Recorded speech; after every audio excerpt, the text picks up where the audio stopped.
very much, and thank you very much to SISSA for inviting me to this beautiful city, my first time here, and I'm very much looking forward to seeing more of the city, more of the town. It's always a joy to come to Italy. And thank you also for that kind introduction. Now, first of all, Microphone, please. is it not on?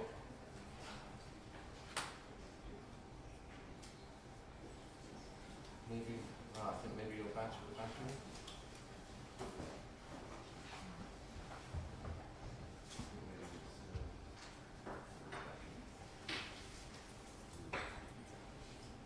One, two, no?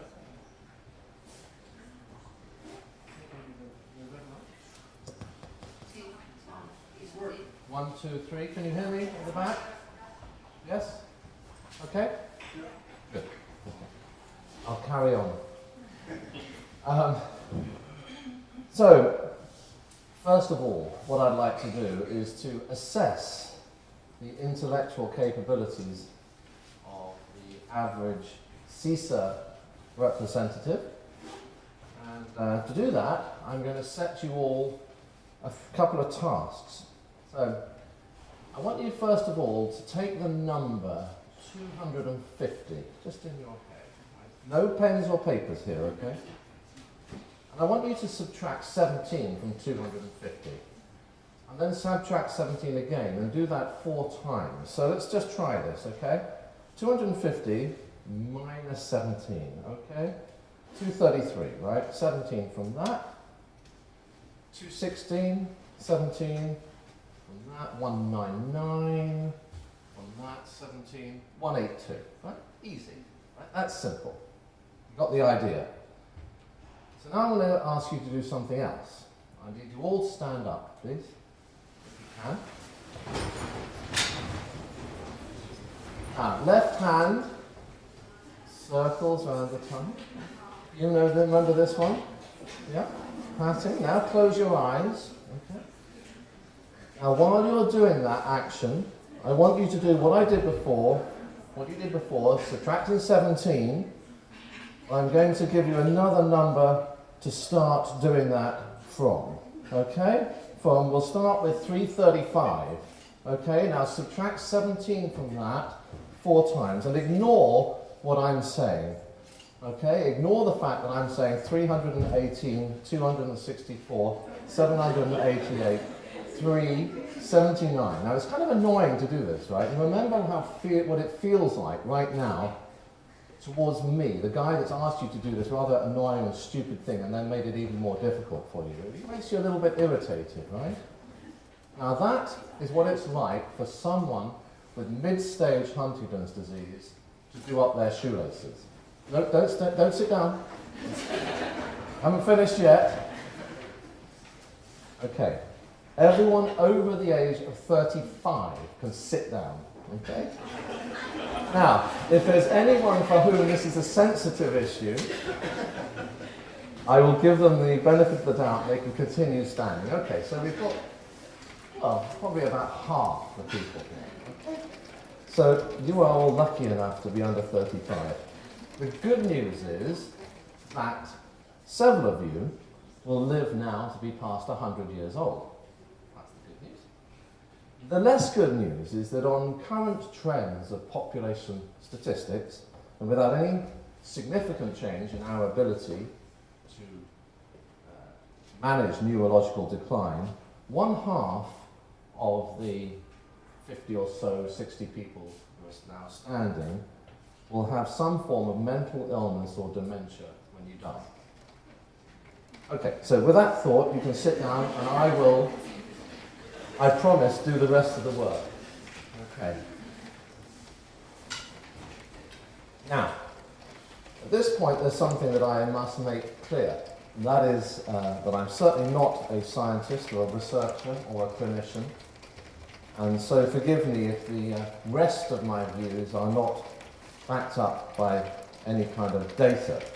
That is the happy prerogative of the lay social commentator, or if you like, politician, to be able to cherry pick random areas of debate and pontificate on them without any substantial evidence whatsoever. Is that hail or rain or something? Sounds like rain. It's such a nice day, isn't it? Okay.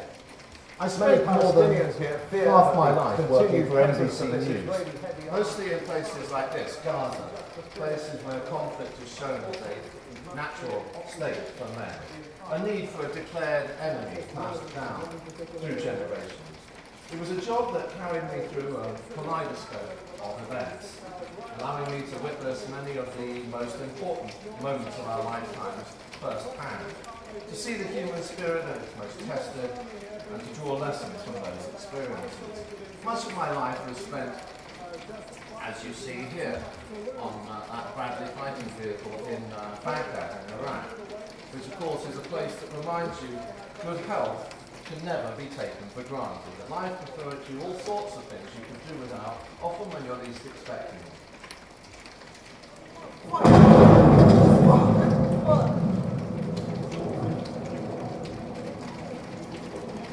So, my life exposed me in that work to an unnaturally large number of dead and injured people. More than a dozen wars, 5 revolutions, 4 earthquakes, and more suicide bombings than I can count, left me with more visions of death than anyone would wish for, and that affects your priorities as well as your perspective. I learned, for example, that the most valuable human quality is humility, because none of us is immune to disease or disaster, and we're all the same flesh and bone. In the weeks following the tsunami in Southeast Asia back in 2005, I spent many days at the temples along the coast of Thailand, where thousands of bodies were laid out for identification. Now, I don't want to go into too much detail about what happens to a body after a week in tropical heat, but suffice to say was that one result was that we knew that among those bodies were both poor fishermen from the Andaman Sea and wealthy businessmen from Milan and Turin, but none of us could tell one from the other. My personal reminder of our own human fragility came in 1994 with news of my father, John. From that moment, every action performed by every one of us in our family would be coloured by this piece of news. He was suffering from Huntington's disease, a condition I, like most people, had never heard of. I discovered that it was described as incurable, untreatable, and genetic. I had a 50-50 chance, I found out, of having the faulty gene that caused the disease, and if so, the disease would certainly develop in me, most probably in the next 10 to 15 years. My first reaction was incredulity. I had spent my life working immersed in the misery that nature as well as men can inflict on the human race. But it had never occurred to me that my family could become a victim. Then as the reality of that news started to sink in, I could feel my independence fall away like a silk cape on my shoulders, leaving me with a vulnerability and a fragility I had not known in my adult life. This is really making me feel like I'm in London. It's like I'm at home here. My father was a career soldier with extraordinary humanity. And it was that humanity that inspired my mother to nurse him personally until his death. Because no one else inspired her to have any faith that they knew what to do. There were no standards of care to follow, just horror stories of people like my father being put in padded cells and fed through hatches. The problem with trying to describe the dehumanization of this disease is that you run out of superlatives when portraying what is worst about it. You might think that dying with a tube down your throat would be the worst thing imaginable. No, it's not. Far worse is the loss of dignity that comes from a once proud man to watch friends and family wince as his body and mind become twisted until they're unrecognisable, and as a soul inside lets out a cry for help that no one can hear and weeps a tear that no one can see. But even that is not the worst. No. I know for certain my father would have willingly suffered all of that 100-fold if he could have been spared the worst pain by far, which was to know that he could pass that nightmare on to his sons.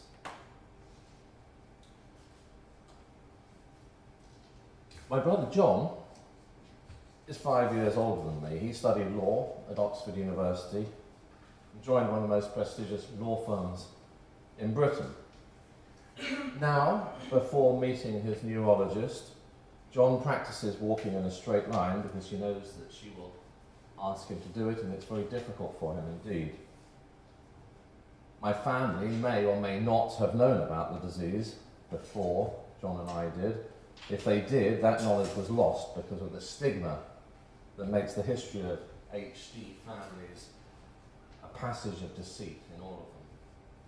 My uncle's diagnosis was hidden for more than a decade from the rest of the family. I never even met him. Such was the shame attached to his disease. Only the advent of the genetic test in the early 1990s made the subterfuge within my family impossible. So, okay, what was the world like for my brother and I in 1994? And what was it like then for all those people who were faced with this disease, Huntington's? To try and illustrate that, I'm going to introduce you to this very sophisticated image. The whole screen represents the population of the world in 1994, and the black line over on the side is the... did I do that? I think I did.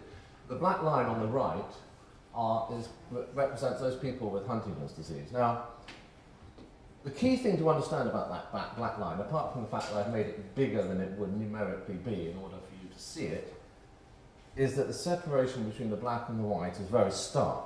No movement between one and the other. So only the people in the black area need concern themselves about Huntington's disease. They have no access to or anything in common with everyone who's in the white part. They're the ones without the disease. And the sound that accompanies this scene is this. Excuse me. Do we hear the sound? You need to turn the volume up. Did I knock the volume down? Oh, was that? Yeah.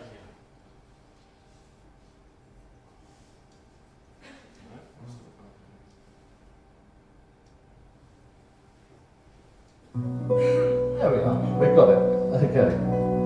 That's a chord in the key of B minor, to those musicians who know that. From Verdi's Requiem to Pink Floyd's Comfortably Numb, B minor has been regarded as the key of passive suffering, an expression of quiet acceptance of fate. And this combination sums up the landscape we had in 1994. There wasn't a single person, a book, an article, or a reference that I encountered with anything other than desolation to report from the hideous world of HD. No hope, no dignity, no part of humanity. Most doctors didn't even want to deal with it. Such was the level of desperation that the words around it surveyed. Shame, stigma, ignorance, misdiagnosis, misunderstanding. And for my brother and I, the worst thing of all, of course, was the absence of hope. Nothing that could be done. And apart from an inexorable decline into a state even more isolated than a leper. No hope, just fear. I've learnt to recognise fear. I've seen it more times than I wished on the faces of people about to die, and I have certainly felt it myself. In March 1996, in the last days of the war in Yugoslavia, not very far from here, I was captured with a camera crew by a renegade platoon of Mujahideen guerrillas. We had unfortunately driven into a clearing in the so-called Doughboy Pocket, where they had made their camp. As the sun set and the Mujahideen began a call to prayer, they fired a salvo of missiles at the Serbian lines that were 3 kilometers to the north. I was by the door of our armoured car and could see the blood-splattered wall where 3 overseas development workers had been blindfolded and shot the day before. The young fighter who had held an AK-47 to my head for some hours, took out a grenade, held it to my head and began a call to prayer. Now, that is an experience of real fear. But not that moment, nor any other I experienced with NBC, instilled more fear, dread and terror, as when 7 years ago I decided to take that test that would determine whether I had the defective gene that would give me Huntington's disease. I discovered that the disease that took my father and is inflicting on my brother the same terrible decline will take me too. The neurologist who gave me the result of that test said, "There's nothing you can do about this disease, Charles. Just live your life as well as you can." So 7 years on, is it any easier? I wish it was. I'm absolutely terrified. Not an hour goes by when I don't picture how my quality of life will drain away. Fear that however much my friends might now say that they will always come and visit me, that they won't really want to, just like I didn't really want to go and see my father when he lost the ability to converse with me. And every time I take the dogs for a walk, I wonder, is this now the time that I will realise that my coordination has started to fade? And will I be able to dance with my daughter on her 21st birthday? That time bomb is real, present and desperate for all of us who know that we have this disease. Every day, men, women and children slip into the cauldron of despair, which is that point where there's no longer the hope that the research of scientists like those in this building might bear fruit in time for them. But is the future as black and white for the next generation? Well, I have several reasons to think that we might have a chance to say not. And the story of how I've come to that conclusion is, I believe, a reason for all of you to know that anything is possible in the future in your chosen field. 2 years after my test, I swapped war zones for the battlefield countering the prejudice and stigma surrounding HD, in an effort to help the sufferers and their families to find the strength to face up to this terrible disease. And that experience brought me into contact with people involved in every imaginable sphere of HD right across the world. Researchers, clinicians, students, patients, families, carers, pharmaceutical companies, politicians, charities. And I learned a great deal in that time. So much, in fact, that while that neurologist who gave me my test results told me that there was nothing I could do about the disease, the reality is that there's everything I can do. The problem is finding the time to do it all. So, what has changed in that landscape?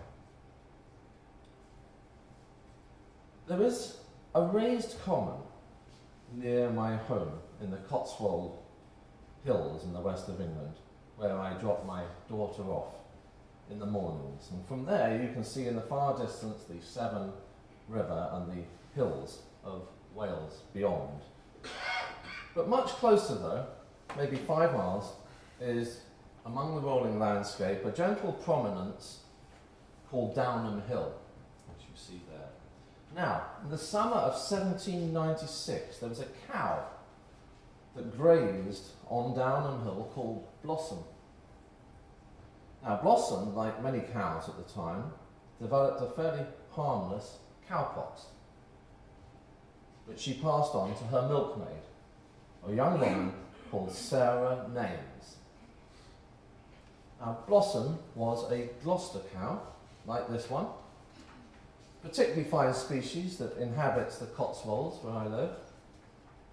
And the ailment that Blossom passed on to Sarah was of great interest to this guy, a local physician called Edward Jenner, whose practice encompassed the village where I live.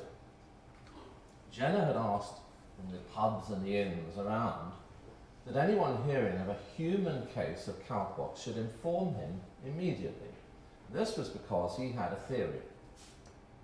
He wanted to know if the old local country legend that those who had suffered cowpox were immune to smallpox might hold the key to a solution to what was the biggest killer in the world. At that time, 1 in 7 deaths around the world were caused by smallpox, and 1 in 3 cases of deafness. So Jenner took Sarah to his house in the village of Berkeley, where he took samples of infection from her body. He then got his gardener's son, an 8-year-old boy called James Phipps, and infected him with that cowpox. After James recovered, he then deliberately infected him with smallpox. The boy did not get sick. The boy had received the world's first vaccination, so called, of course, after the Latin for cow, vacca. Soon, Jenner was giving vaccinations to the poor from my village and others around the area in this building, and before long, people were vaccinated all around the world. Napoleon vaccinated his whole army. President Thomas Jefferson in Washington vaccinated his household. Jenner had discovered the way to protect against a disease that killed more than 300 million people in the 20th century alone. And thanks to vaccination, 200 years after Jenner's discovery, the World Health Organization declared that smallpox is now eradicated, the only disease to have been wiped off the face of the earth. You see, not a famous scientist from the Royal Institution in London like Newton or Darwin, but just a country doctor with an inquiring mind, using nothing more than his powers of observation. The man responsible for saving the lives of more people than any human being in history. His philosophy, taught him by the surgeon under which he studied, was the simple motto, don't think, try.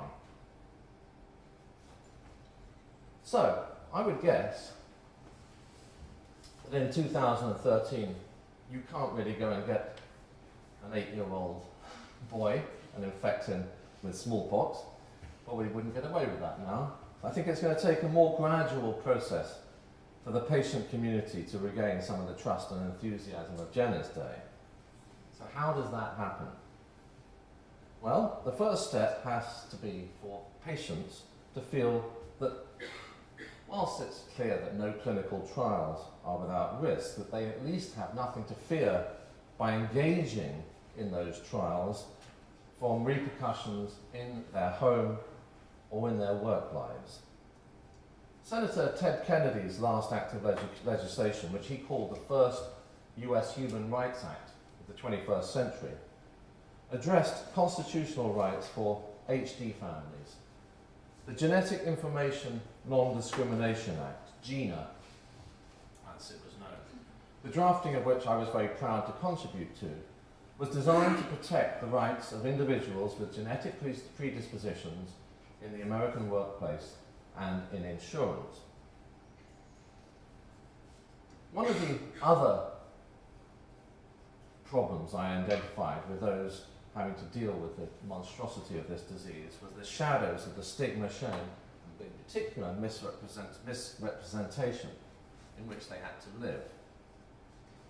And the first lesson was that indeed communities representing diseases like HD across the world can proactively take steps out of those shadows. In Britain, the all-party parliamentary group into Huntington's disease set up 3 years ago, gave a great boost to the morale of HD families there, enabling a pursuit of dignity. But these images mark even more, cutting through that black line and introducing a melody to the key, allowing future generations to not have to hide their shame about those they mourn, and indeed not to have to hide themselves anymore, no longer a lost, unrepresented community. If the start line can be broken just a little, perhaps there are more ways to feel that life is not so black and white. Now, as many people in this room will know, that is someone having an MRI brain scan. Me, actually. And if you're like me, slightly claustrophobic, it's not much fun, but that's okay. Because I and about 200 or so other volunteers around the world are part of an ongoing project called Track HD. It's a trial which is conducted over several years in which those of us who are falling into the symptomatic state of the disease can have various aspects of our lives which may indicate the rate of that progression measured by markers, of course. The unique genetic nature of Huntington's disease, of course, means that any other potential treatments that may be of value to other neurological or genetic illnesses can be put through clinical trials with considerably greater accuracy with HD patients than with any other disease. We are the perfect guinea pigs.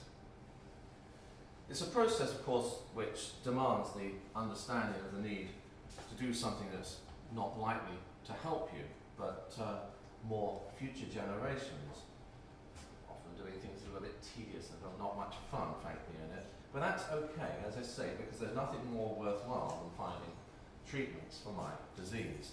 And it appears that most of the other volunteers feel the same. The dropout rate over 4 years, just 7%. So 93% of us have stayed through more than 3 years of this with nothing other than helping people in the future as a motive.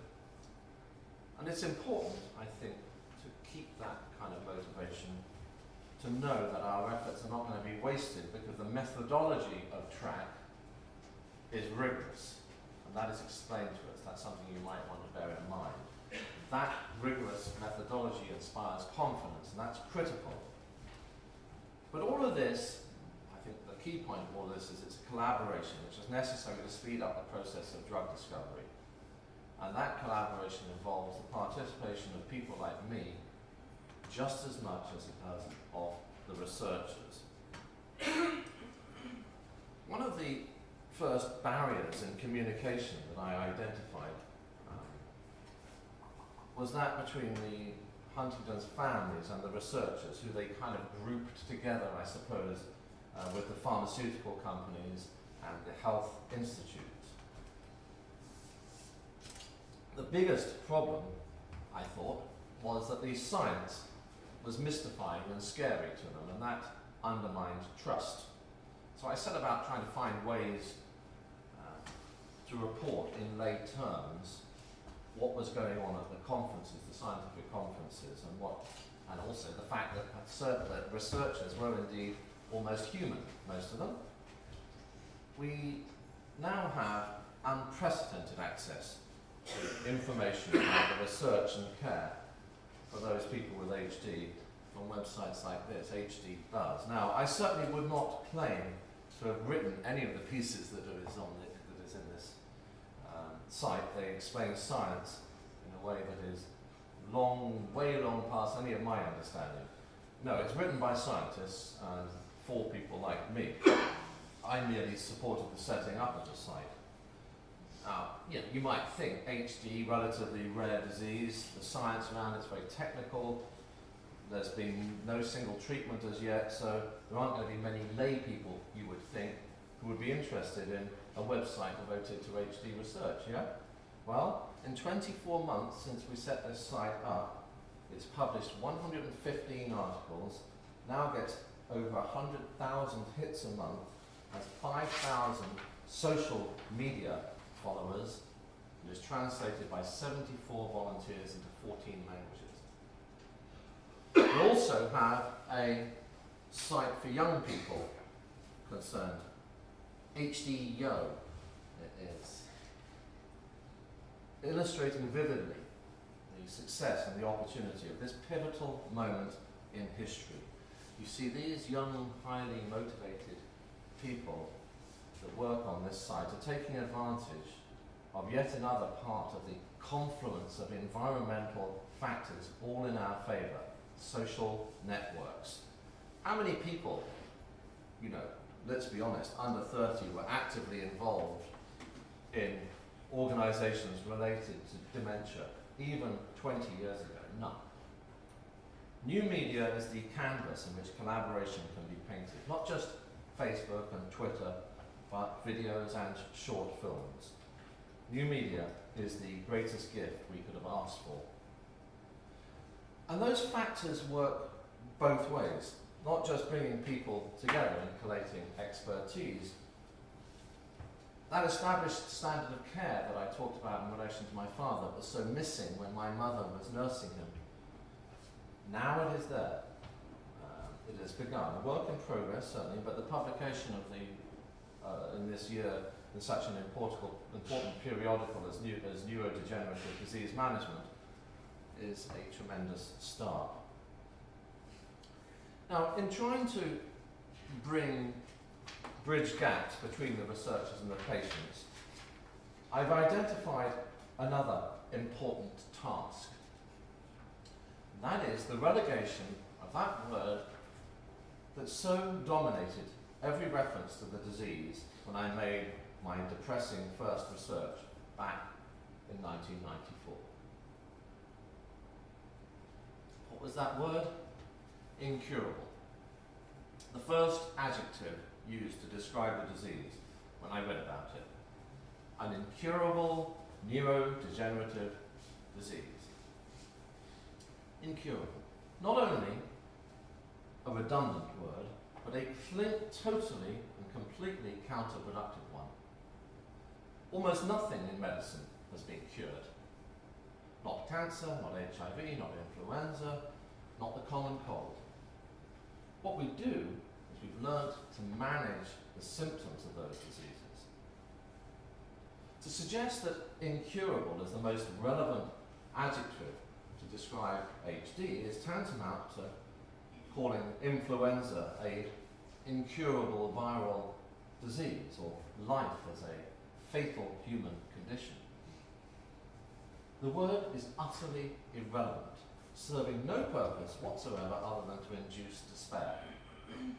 No one is going to come along with a magic wand and present a cure for HD in one moment of glory and then go off and get their Nobel Prize any more than they will for any other disease. That scenario is a myth which might provide fairy tale dreams for fundraisers and grant applications, but it's not reality. The reality, though, actually is far more positive.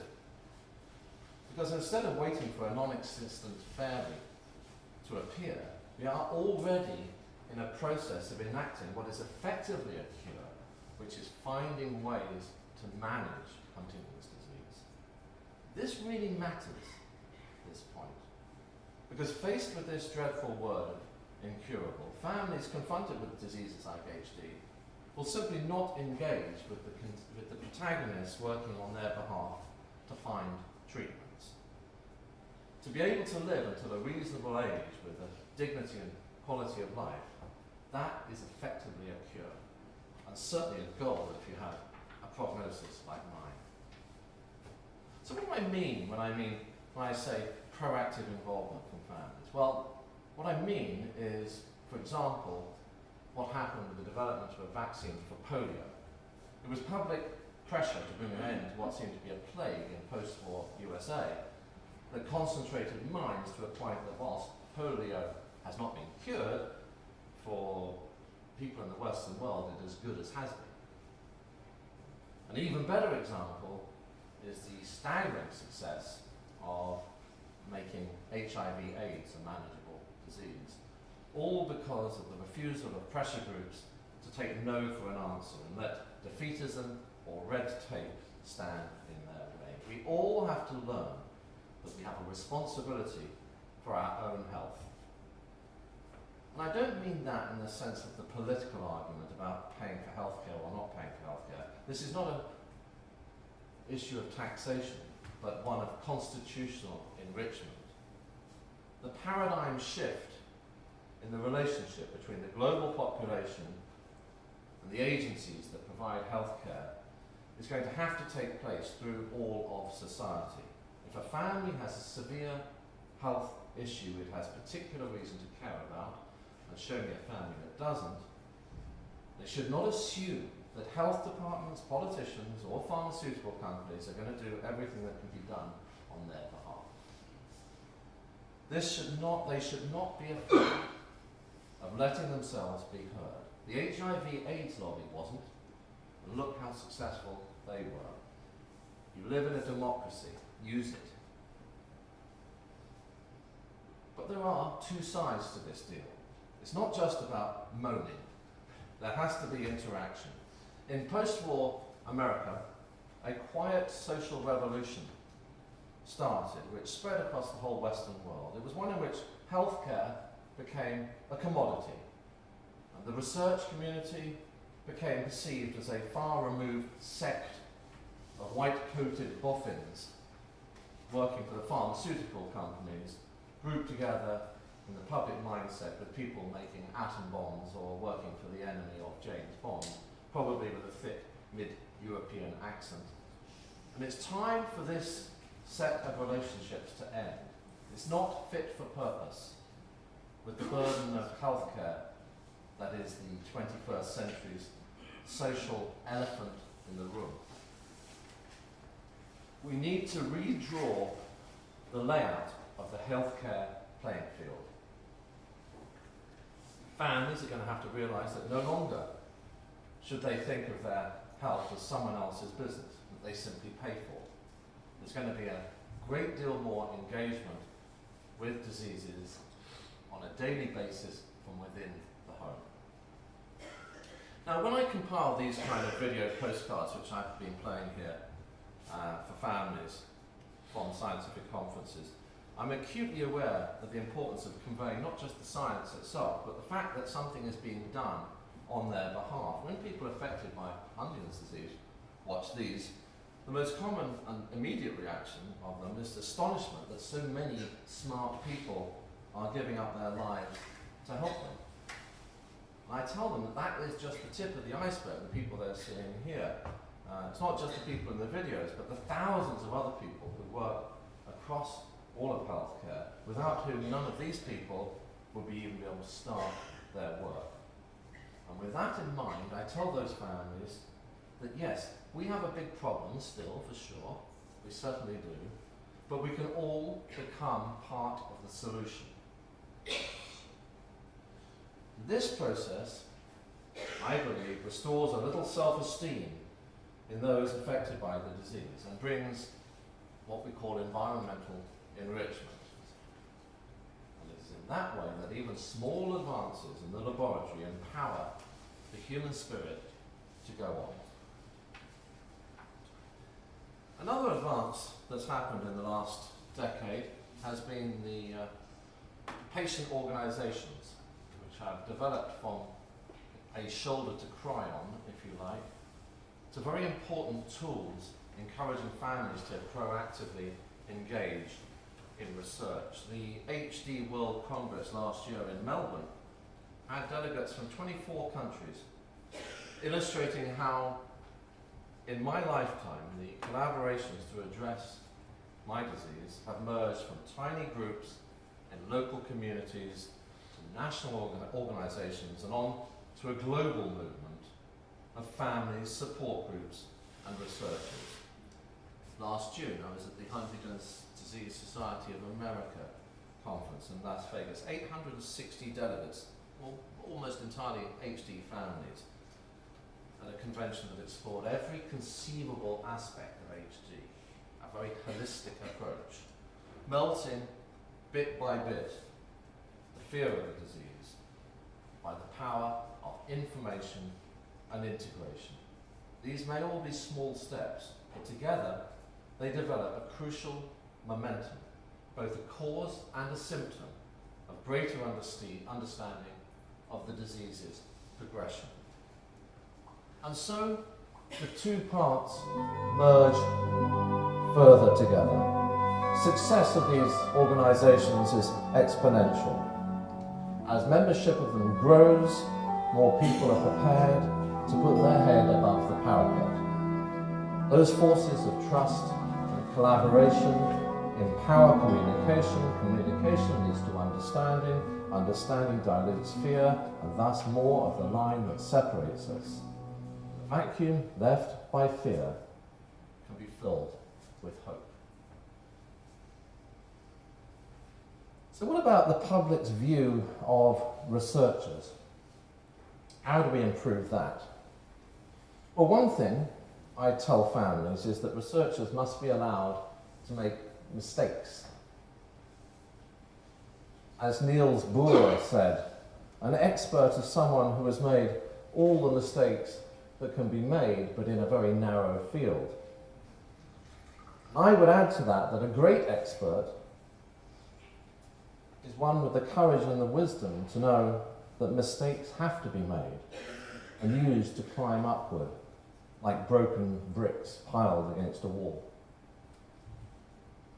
Next, I tell people that we must understand that researchers are not Frankenstein figures, but simply want to make people better. I always believe that the most effective argument of the opponents to stem cell research lies not in any interpretation of religious texts, but in the relativity of medical research. All medical advances are relative, they might say. There will always be people made miserable by disease. Scientific progress merely moves the goalposts of what those ailments are. Plague, tuberculosis, HIV/AIDS, multiple sclerosis, pick your century. So in short, I believe those opponents might argue, why not save resources for those we know we can help and let God or natural selection sort the rest out, rather than chasing the unobtainable and probably undesirable dream of never-ending life for the sake of scientists' egos. Well, what's then my argument and answer to this as yet unposed argument? Well, if the Nazis had won the war, I wouldn't be standing here now, because they advocated mandatory euthanasia for people with my disease. This 1938 poster, a splendid piece of propaganda for the Nazi compulsory euthanasia program, shows a doctor standing behind a gentleman with my disease, Huntington's, and the words in ancient German script, "This person suffering from hereditary defects cost the community 60,000 Reichmark during his lifetime. Fellow Germans, that is your money too." But this eugenic interpretation of Darwin's theories would have distressed him greatly, because in fact he was very clear on this issue. The balance of dependency, he said, is part of our social axis, allowing the growth of the instinct of sympathy, which he called the noblest part of our nature. He would have been very proud of those not only trying to find a treatment for my disease, but everyone who is part of the wider pursuit of better ways of making sick people better. So, as the patients and their families begin to understand that researchers simply not giving up when a project seems to find a dead end is something to give them hope, as it is all part of one global organism working inexorably in their favour, they will begin to realise that theirs is not the black and white world they thought it was. This will come quickest from global collaboration. Diseases like Huntington's do not recognise country's borders, and so nor should we. Tonight, and excuse me, sorry Tom, my old boss. Which brings me to the factor that has added more than any to my confidence that the future will be different. The people. Whether you're aware of it or not, every link of the medical chain is imbued with a single human instinct, the intrinsic need to care about the health of others. In the immediate aftermath of the invasion of Iraq in 2003, when the vacuum of order was filled with unspeakable atrocities, I went to find out what had happened to the country's mentally ill during the war. tonight, NBC's Charles Sabine on an Iraqi woman who tried to save the most vulnerable from the most outrageous. Even before the war, Iraqis spoke of it as a terrible place. Now it evokes scenes from another age. Al-Rashad, Baghdad's only mental hospital, home once to 1,300 of the city's most vulnerable, a place that was to change forever on April 8th. That day, Layla Khadoum would go from nurse to saviour. As US forces fought their way up the road outside towards central Baghdad, looters broke in and stole everything they could carry. This is the maximum security section to the mental hospital where 250 of the most dangerous, criminally insane of Iraq were incarcerated. On the night of April 8th, the looters stole the doors to this section, allowing the inmates to simply walk out. Most of the hospital staff fled, and all but 300 of the patients. This is the place. This one showed us the men's section of the hospital, the forgotten, languishing with little care.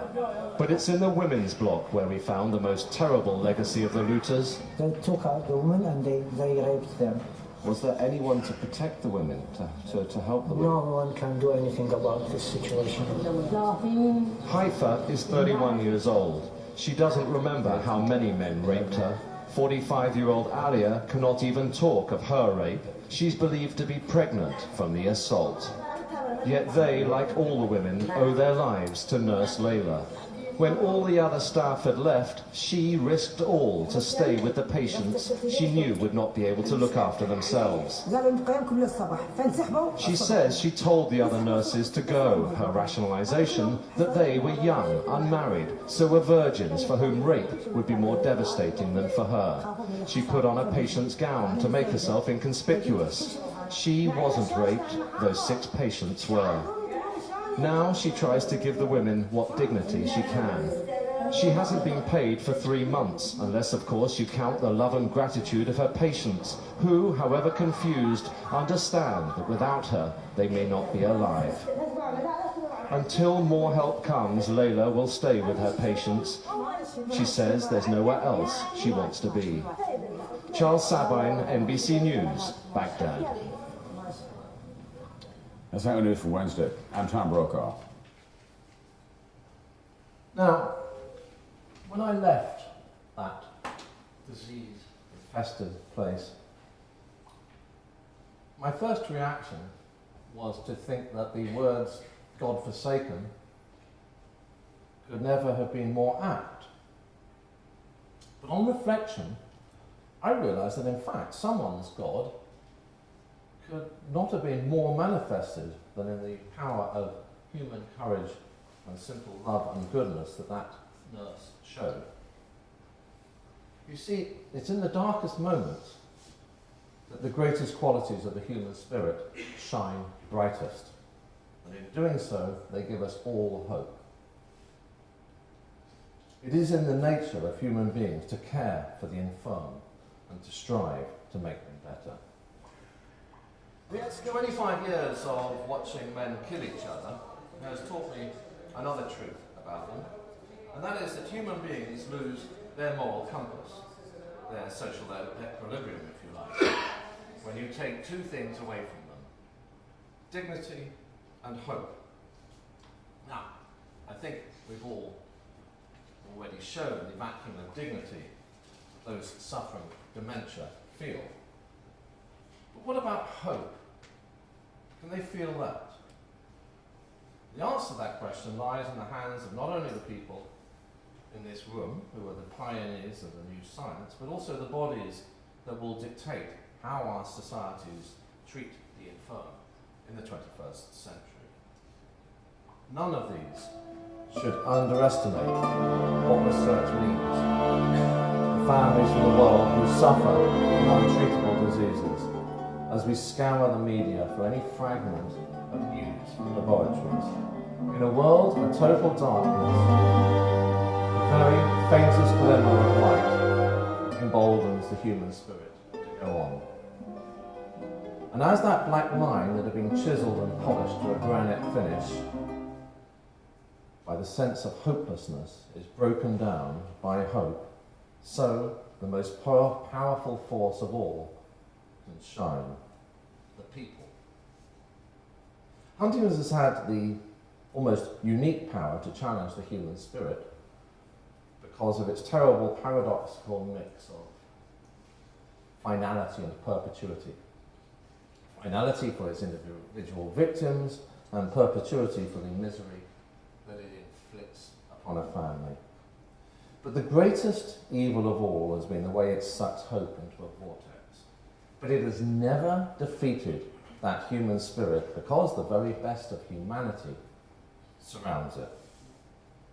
I've seen those qualities in the people who come into contact with this disease all around the world, who are part of this battle. It's why I'm standing here now. The superhuman patience and tirelessness of the families and the other carers, and the extraordinary devotion of the scientists, the technicians and the clinicians that surpasses all logic. If those who are outside the medical field can understand that every part of the medical chain is crucial, and that in the future we are going to have to join that chain, it's within our reach to change what is perceived as unchangeable, because the human spirit is capable of anything. In 1991, after the Gulf War that did not remove Saddam, I went to the Iranian border with Iraq after rumours that Kurdish refugees were spilling across it. And what we found there was a sea of humanity pouring over the mountains. 1 million people, mostly women and children, running from Saddam's chemical attacks in the north of Iraq. It was winter, bitterly cold. But the image imprinted on my mind until the day I die was one particular girl, about 12. She was clambering over the rocks, focused on survival, her face dripping with freezing mud.